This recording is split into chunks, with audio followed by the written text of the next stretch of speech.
Hello guys, আসসালামু আলাইকুম। আশা করি সবাই ভালো আছেন। আমরা কিন্তু ভালো নেই। দেখতে পাচ্ছেন আমি খুব পরিশ্রম করে এই ধান লাগাইছিলাম, ধানগুলো হওয়াইছিলাম। আল্লাহ খুব সুন্দর ধান দিছিল। এই যে বৃষ্টি, এই বৃষ্টির কারণে দেখেন পুরা ধানগুলো আমার নষ্ট হয়ে গেছে, পড়ে গেছে। আসলে খুবই কষ্ট পাইছি। দিন রাত পরিশ্রম করে এই মাঠেই থাকতাম। অফিস থেকে এসে সকাল বিকাল সন্ধ্যা পর্যন্ত আমি এই মাঠে পরিশ্রম করতাম। আমার সাথে আঁকিও ছিল। আসলে এভাবে যে ধানগুলো পড়ে যাবে ভাবতেও পারিনি। পুরা ধানটায় পড়ে গেছে। গত ভিডিওয়ে দেখাছিলাম আপনাদের ধানের ভিডিও, কি সুন্দর ধান। আপনারা ওই ভিডিওটা দেখলে বুঝতে পারবেন। কিন্তু আজকে দেখেন আমার ধানগুলা শেষ করেছে। আমার মাথায় হাত। আখি, মন খারাপ না? ধানের ভয়ে আসলে মন খারাপ হয়ে যাচ্ছে। না, সেদিন তো আমরা আইছিলাম, কত সুন্দর ধান। রোদের দরকার, রোদ হলে পরে ধানগুলা পাইকে গেলে ঘরে তোলা যাবে। এভাবে যে ধানগুলো নষ্ট হবে। কত সুন্দর দেখে গেলাম না সেদিন, ওই যে ওই সাইডে যখন এই করে দিলাম, ধানগুলা তুলে দিলাম আইলের উপর থেকে। সেটাই তো বলছি, গত ভিডিওতে কত সুন্দর ধান দেখালাম। কি সুন্দর ধানের চেহারা দেখ, কত সুন্দর ধান হয়েছে। ধান তো আল্লাহ মাশাআল্লাহ খুব সুন্দর দিছিল, কিন্তু এই যে ক্ষতি করে দিল এই বৃষ্টিতে। আল্লাহ যেটুকু রিজিকে রাখেছে সেটুকুই যথেষ্ট। এখন আল্লাহর উপরে তো আর পাল্লা করা যায় না। ও আল্লাহ, তুমি ধৈর্য ধরার তৌফিক দান করো। আমি তো যে কষ্ট করেছি আল্লাহ, আপনি তো সবই দেখেছেন। দিন রাত পরিশ্রম করেছি এই ধানের পিছনে, আর কত টাকা খরচ করেছি। এই সাইডের ধানগুলো তো সব, সাইডের ধানটা আগেও ফলেছে আর পাকেছে তাড়াতাড়ি, আর এই সাইডের ধানটা কাঁচা। তো পড়েই গেছে, এখন তো সবই নষ্ট হবে, তাই না? নষ্ট সব হবে না। অর্ধেক ধান ধরো দুই ভাগের এক ভাগ ভালো আছে আর দুই ভাগ পড়ে গেছে। এই যেগুলো আমি আছে সকালে আসি করে দিয়েছি। সিটি হয়ে যাবে, বেশি সিটি হবে ধানের ভিতরে। মনে করো যেখানে 15 মন পাতাম, 2 মণ ধান 2 মনের বেশি নষ্ট হবে, কারণ এখান থেকে এগুলো সবই পড়ে। একটা সপ্তাহ যদি রোদ দিত, তাই আমার ধানগুলা দেখা যায় বাড়ি নিয়ে যেতে পারতাম। রোদ দিয়ে কি করে। কষ্ট লাগছে না তোমার, বলো? কষ্ট লাগলে আর কিছু করার আছে? এখন যা হওয়ার তো হয়ে গেছে।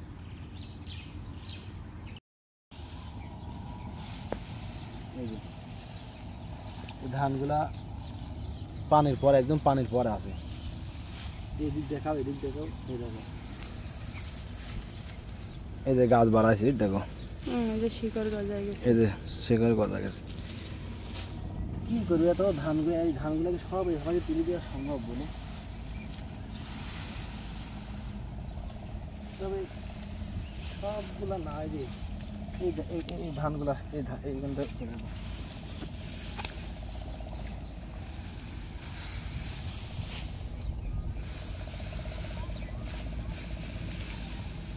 এগুলো সব, ওই যে একটার গার উপরে আর একটা করে দাও তাহলে। এই যে এই দেখো, এটা তো পুরাটাই নষ্ট। মনে হচ্ছে ই হয়ে গেছে, সেদ্ধ হয়ে জাগ হয়ে গেছে। জাগ হয়ে গেছে। এই পানিগুলো যদি বানা যেত না। এখন ধরো রোদ হলে পারে এই পানি শুকানো ছাড়া ব্যবস্থা নাই। পানি বের হবে কি করে, কারণ এই ধান পড়ে যায়, পানি এখন ওর গায়ের সাথে লাগিয়ে আছে। কত খারাপ। এই যে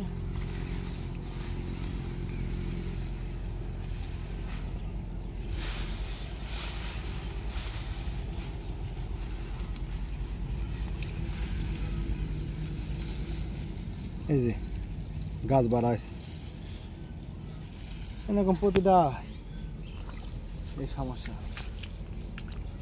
আসলে এই ধানের পিছনে আমি খুব পরিশ্রম করছিলাম, আপনারা দেখলেন সব ধানই প্রায় পড়ে গেছে। খুব কষ্ট পাইছি যে ধানগুলা এভাবে যে পড়ে যায়, নষ্ট হচ্ছে। আল্লাহ যদি একটা সপ্তাহ যদি রোদ দিত তাহলে এই ধানগুলো আমি বাড়ি নিয়ে যেতে পারতাম। আসলে কপালে এমনটাই লেখা ছিল। আমি কিন্তু ধানের পিছনে অনেক টাকা খরচ করেছি। যে টাকা দিয়ে আমার মানে কিছু না হলেও ধরো 5 বস্তা চাউল হয়ে যেত। আমার খুব আসলে কষ্ট লাগছে। 25 কেজির বস্তা কিনলে নিজে হাতে এই ধানের চারা লাগাইছি, নিজে যত্ন করেছি, নিজে বৃষ্টি যা করার আমি করেছি। আর বিশেষ করে বাড়ির কাছে জমিটা ছিল, এই কারণে শখ করে ধান লাগানো। কিন্তু দেখেন আমার কি সর্বনাশ হয়ে গেছে।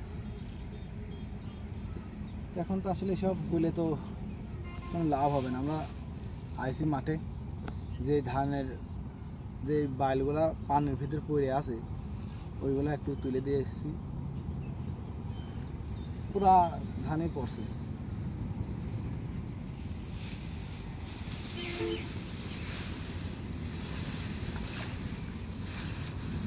মোটামুটি ঠিক আছে।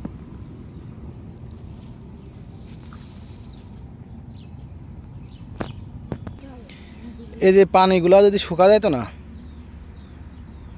তাহলে আর সমস্যা হইতো না, কিন্তু এদিকে পানি নাই।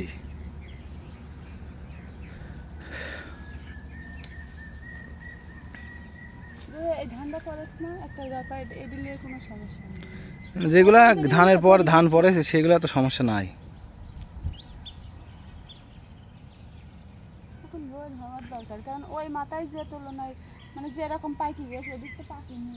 না এদিক পাকিনি, খালি মাথাগুলা লাল হয়েছে, পুরোটাই কাঁচা।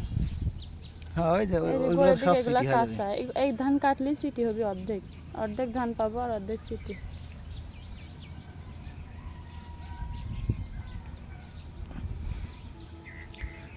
কালকে দেখো আমি এগুলা কাটে নিয়ে গেছি। ওই এদিকে তো ধান পাকিনি, ওই সিটি হয়নি। সবই সিটি, অর্ধেক 3 ভাগের 1 ভাগ ধান। এগুলা কাটিয়েছি আমি। এগুলা কাটেছো?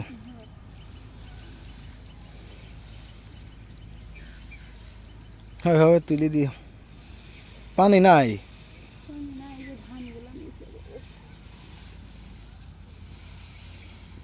পানি পর না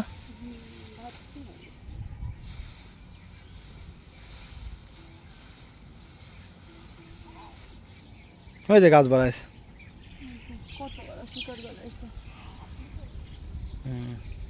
পুরো শিকড় গজা গেছে।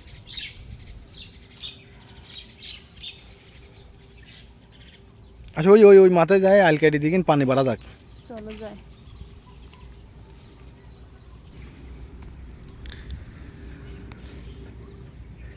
এই ধানগুলা যদি ভালোভাবে যদি নিতে পারতাম তাহলে হয়তো আমার 1 বছরের খাবার হয়ে যেত।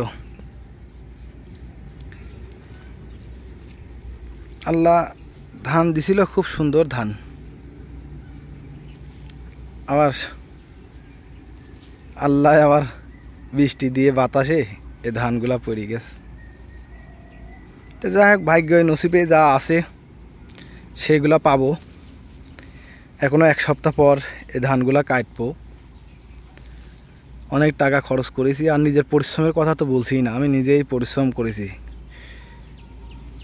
যে টাকাগুলা খরচ করছি যদি নিজে না করতাম তাহলে আরও বেশি টাকা খরচ হতো।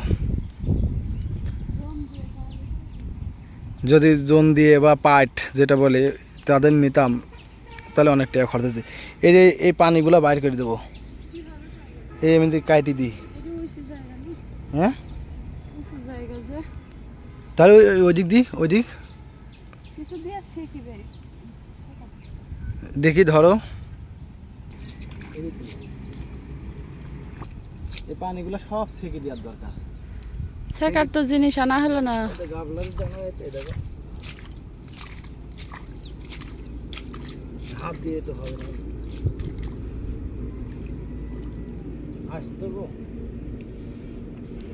বাড়িতে কিছু নিয়ে আসার দরকার।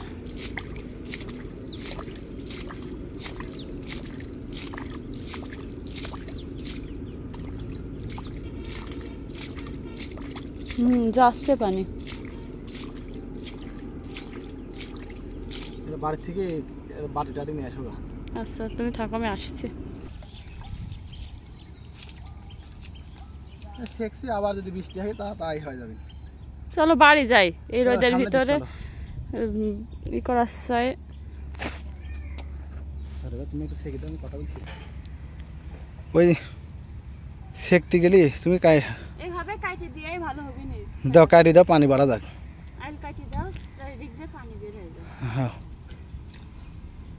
তো গাইস আমাদের পানি বেরোচ্ছে, ওই যে এইভাবে দাও, পানি বেড়ে যায়। তো গাইস কষ্টের কথা শেয়ার করলাম আপনাদের মাঝে। ধানগুলা সব এইভাবেই পড়ে নষ্ট হয়ে যাচ্ছে। পাখিও নি, যদি পাকতো তাহলে কেটে নিতাম এইভাবেই। পুরা ধানটা পড়ি না, এদিকে কিছু ধানে যে এদিকে কিছু ধান খাড়া আছে আমার বাড়ির সাইডে, আর সবই পড়ে গেছে। তো গাইস এখন দেখি কিভাবে কি করা যায়, পানি টানি একটু সেকে টেকে দিই। তো আপনারা সবাই ভালো থাকবেন, সুস্থ থাকবেন। আসসালামু আলাইকুম।